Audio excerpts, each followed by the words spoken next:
कि दहेज प्रथा के कारण जो है लड़की को जहर दे दिया गया और लड़की की मौत हो गई है। तो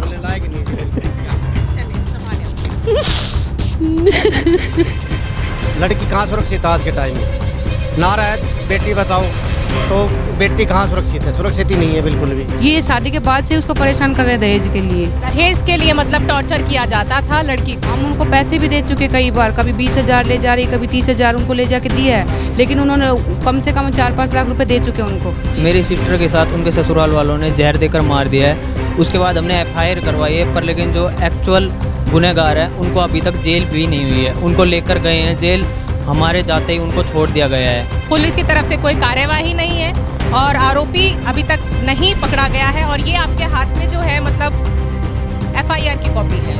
नमस्कार, आप देख रहे हैं न्यू इंडिया न्यूज़ नेटवर्क। मैं हूं आपके साथ वाणी। बहुत बहुत हार्दिक अभिनंदन आप सभी दर्शकों का। हम अभी जैसे कि गुरु कमल गुरुग्राम में मौजूद थे, भाजपा कार्यालय यहाँ पर है। यहाँ पर जो है मीटिंग चल रही थी और वहीं हमें कुछ लोग मिलते हैं और लोग हैं मानेसर से और इनके साथ जो घटना जो हुई है वो बहुत भयावह है। ये लोग यहाँ पे मिलने आए थे मिनिस्टर से, नेताओं से, लेकिन इनकी बातचीत अभी तक हो नहीं पाई है क्योंकि यहाँ पर चुनावी जो है लहर चल रखी है। तो जाहिर सी बात है कि मीटिंग चल रही है, बड़ी लंबी चौड़ी मीटिंग हो गई है, तो लोग बाग परेशान मुझे नज़र आए। मैंने बातचीत किया तो बातचीत से मुझे पता चला कि इनके साथ तो बहुत ही दुखद भरी घटना हो रखी है और इन्होंने अपनी जो है बेटी को खोया है, अपनी बहन को खोया है। तो आइए इनसे बातचीत करते हैं और जानने की कोशिश करते हैं कि आखिर विषय है तो क्या है, हुआ है तो क्या हुआ है। जी बने रहिए हमारे साथ में। तो आपका नाम क्या है, नाम बताइए। मेरा नाम दीपक है। दीपक, हमें क्या बताना चाह रहे हैं आप ये पेपर दिखाकर? क्या है आपके पास, क्या खबर है? ये FIR की कॉपी है, एक्चुअल FIR है। मेरी सिस्टर के साथ उनके ससुराल वालों ने जहर देकर मार दिया है। उसके बाद हमने FIR करवाई है, पर लेकिन जो एक्चुअल गुनहगार है उनको अभी तक जेल भी नहीं हुई है। उनको लेकर गए हैं जेल, हमारे जाते ही उनको छोड़ दिया गया है शायद। और जिनको जेल किया था उन्होंने बोला भी था कि हम पैसे देकर अभी छूट जाएंगे, परंतु उसके बाद कोई कार्रवाई नहीं हुई पुलिस की तरफ से। पुलिस की तरफ से कोई कार्यवाही नहीं है और आरोपी अभी तक नहीं पकड़ा गया है और ये आपके हाथ में जो है मतलब FIR की कॉपी है। ये FIR की कॉपी है और जो मेन आरोपी है पुलिस के आने पर फरार हो चुका था और उसको अभी तक पकड़ा नहीं गया है। अच्छा, तो आप क्या बोला गया पुलिस द्वारा, क्या बोला गया? पुलिस द्वारा बोला गया है कि हम अभी छानबीन कर रहे हैं, उसके बाद आपको बताते, पर लेकिन कोई भी छानबीन नहीं हो रही किसी तरह की। तो घटना के बारे में बताएंगे, कब हुआ, क्या हुआ, कैसे? ये परसों घटना हुई है सुबह 11 बजे। उसके बाद पोस्टमार्टम हुआ था बट उसकी अभी रिपोर्ट नहीं आई है, परंतु ये क्लियर हो गया है कि जहर दिया गया है पुलिस उन्होंने ससुराल वालों की तरफ से। जहर दिया गया है किस चीज़ में? ये नहीं पता है, बट मतलब खाने का कुछ भी चीज़ में उसको जहर दे के मार दिया गया। जी। अच्छा, तो शादी के बाद से ही उसको परेशान कर आप रहे हैं। कौन है लड़की की? मौसी हूँ मैं। लड़की की मासी है। हाँ। क्या कह रही हैं? ये शादी के बाद से ही उसको परेशान कर रहे हैं दहेज के लिए। दहेज के लिए मतलब टॉर्चर किया जाता था लड़की को। हम उनको पैसे भी दे चुके कई बार, कभी 20,000 ले जा रही, कभी 30,000 उनको ले जाके दिया है, लेकिन उन्होंने कम से कम 4-5 लाख रुपए दे चुके उनको। देखिए, दहेज प्रताड़ना अभी तक चल रही है यहाँ पर भारतवर्ष में। पूरे भारतवर्ष की बात करें तो यहाँ पर दहेज प्रथा एक बहुत ही बड़ा जो एक दुष्परिणाम जो आ रहा है बनकर पूरे भारतवर्ष के लिए, लड़कियों के लिए बहुत ही शर्मनाक बात यहाँ पर आ रही है सामने। हम लोगों को सुनने में आ रहा है यहाँ पर कि दहेज प्रथा के कारण जो है लड़की को जहर दे दिया गया और लड़की की मौत हो गई है। जी, आप लड़की के क्या लगता है? मैं चाचा लगता हूँ। लड़की कहाँ सुरक्षित है आज के टाइम में? नारा है बेटी बचाओ, तो बेटी कहाँ सुरक्षित है? सुरक्षित ही नहीं है बिल्कुल भी। ये हमारी बेटी बताओ जहर देख के मार दी और 2 दिन पहले हमारे पास से गई थी, राजी खुशी थी बिल्कुल। और उसकी सास बहुत झगड़ा करती थी, मारती पीटती थी उसकी सास। दहेज के लिए मारते पीटते थे जी। हाँ जी, दहेज के लिए। हाँ जी, सौतेली माँ है, ये सौतेला बेटा था उसका। सौतेली माँ? हाँ जी। अच्छा, तो आप क्या लगती हैं लड़की? मैं मम्मी लगती हूँ जी। लड़की की माँ? हाँ जी। देख सकते हैं आपके लड़की की माँ का जो चेहरा है किस तरह उतरा हुआ है, वो बताएंगी अभी हमको कि क्या कुछ लड़की से आप एक्सपेक्ट कर रहे थे और क्या कुछ हो गया। तो लायक नहीं जी बिल्कुल, क्या करें? चले संभाले अपने।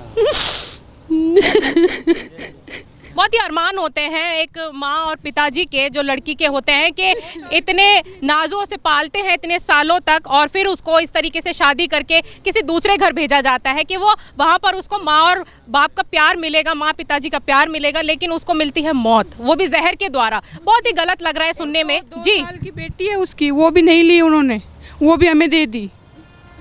उसकी 2 साल की छोटी सी बेटी है। तो बेटी भी आप लोगों के हवाले कर दी है नहीं लिया उन्होंने। कि लड़की नहीं रही तो बेटी की बच्ची भी आप लोग ही ले लो। जी, लड़के के मारपीट करी उन लोगों ने ये निशान आप देख सकते हैं, लड़की का भाई है और इनके साथ भी मारपीट करी है। मारपीट की है उन्होंने। हाँ, थप्पड़ वो निशान नहीं आए, हमारे साथ भी मारपीट की है उन्होंने। तो ये किस तरीके का, ये क्या चल रहा है मतलब भारत में? और ये भाजपा कार्यालय है, भाजपा का आपने स्लोगन टैगलाइन तो पढ़ा ही होगा, बेटी बचाओ बेटी पढ़ाओ। बेटी बच ही नहीं रही है, बेटी की शिक्षा की बात तो दूर है। यहाँ पे आए दिन क्या कुछ घटना है, कोलकाता का रेप मर्डर केस आप सुन ही रहे हैं, डॉक्टर का वो हाइप पे चल रहा है। एंड यहाँ पर जो भाजपा कार्यालय है, यहाँ पर हम लोगों को ये लोग मिले हैं, ये मानेसर से बता रहे हैं अपने आप को।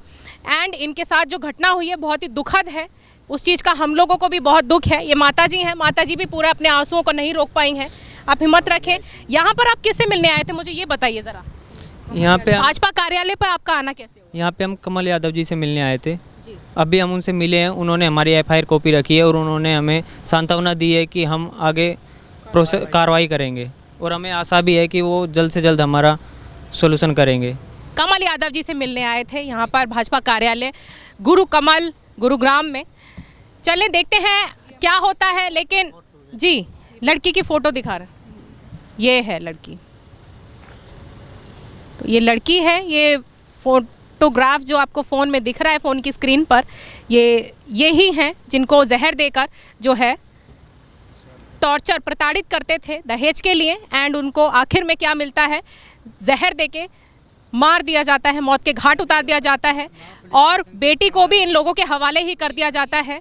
जी, पुलिस चौकी से फ़ोन आया जी। एएसआई जी का कि इनको 2 को छोड़ दिया, उनका कोई रोल नहीं है और इनको जो दामाद है, जो हस्बैंड है, उनको गिरफ्तार कर रखा है। बाकी आपका रोल इतना ही, आप घर आ जाओ, आकर उनका सामान जो भी है बेटी का वो सामान लेकर चले जाओ। पुलिस वाले दबाव डाल रहे हैं। पुलिस वालों का बयान है कि आप आओ और अपना सामान उठाकर चले जाओ यहाँ से। हाँ, आज का आपके पास टाइम है, नहीं तो उसके बाद सामान भी आपको नहीं दिया जाएगा। मतलब ये किस तरीके का टॉर्चर है? लड़की का जो सामान है वो आप लोगों के हवाले कर दिया जाएगा, आप आके अपना सामान बेटी का ले जाओ और बेटी की जो बेटी है उसको भी अपने घर पे लेके चले जाओ और यहाँ पर हम लोगों को जो है टेंशन फ्री कर दो। बिल्कुल, उन्होंने तो क्योंकि अपना काम कर दिया, उन्होंने बेटी को मौत के घाट उतार दिया है। क्या दहेज के ही कारण था या और कुछ भी वजह थी? हस्बैंड के साथ क्या से चल रहा था उनका? हस्बैंड के साथ ठीक था? नहीं, वो हस्बैंड भी नहीं, सोते हस्बैंड कुछ नहीं चलता। वो माँ का दबाव इतना तेज है उसके बारे में, बिल्कुल बच्चे बना के दबाव बना के रखते हैं, वो कुछ नहीं बोल पाता। सोतेला बेटा है उसका, इसीलिए ये सोतेला बेटा है। तो माँ सोतेली है तो बेटा ही सोतेला हो गया। तो ये रिश्ता ही मतलब इस तरीके का हो गया कि उन्होंने उस रिश्ते ने ही जो है बेटी के साथ इतनी दुखद भरी घटना का अंजाम लिया है। और बहुत ही दुखी मुझे ये लोग दिख रहे हैं, सारे जो बेटी के जो परिवार वाले हैं, आप देख सकते हैं। जो उसका एक्चुअल बेटा है राहुल, उसके साथ इन्होंने दुर्घटना के साथ वो किया है। वो तो फरार हो गया और वो फरार हो गया। वो फरार है। भाई था, पुलिस वाले आए थे, वो फरार हो सामने भाग के गया, वो पुलिस वालों के सामने भाग कर गया वो। अब पुलिस वाले पकड़ नहीं पाए उनको। सासू और देवर का सबसे बड़ा हाथ है इसमें, जो सासू बबीता और देवर राहुल जो है सबसे बड़ा हाथ उन्हीं का ही है इसमें। और वो फरार हो चुके हैं और उनको पुलिस पकड़ने की कोशिश भी नहीं कर रही है अभी तक। आपको जो लग रहा है कि सास और बेटे का ही रोल? जी, उन्हीं का ही रोल है, क्योंकि वो दोनों सोतेले थे। वो सोते, देवर मारता भी था उसको। देवर मारता था। तो ये देवर का भी रूप आपने बताया नहीं कि देवर भी इस तरीके से मतलब इस केस में इन्वॉल्व है? जी, क्योंकि वो सोतेला है तो वो इन्वॉल्व रहता था अपनी माँ के साथ। तो ये घटना जो है यहाँ पर हमारे सामने आई है मानेसर की, और ये लोग यहाँ पर मिलने आए थे कमल यादव जी से। देखते हैं कब मुलाकात होती है। बने रहिए और देखते रहिए हमारे साथ न्यू इंडिया न्यूज़ नेटवर्क। इसी के साथ मैं विदा लेती हूँ। तमाम खबरों के लिए देखते रहे न्यू इंडिया न्यूज़ नेटवर्क।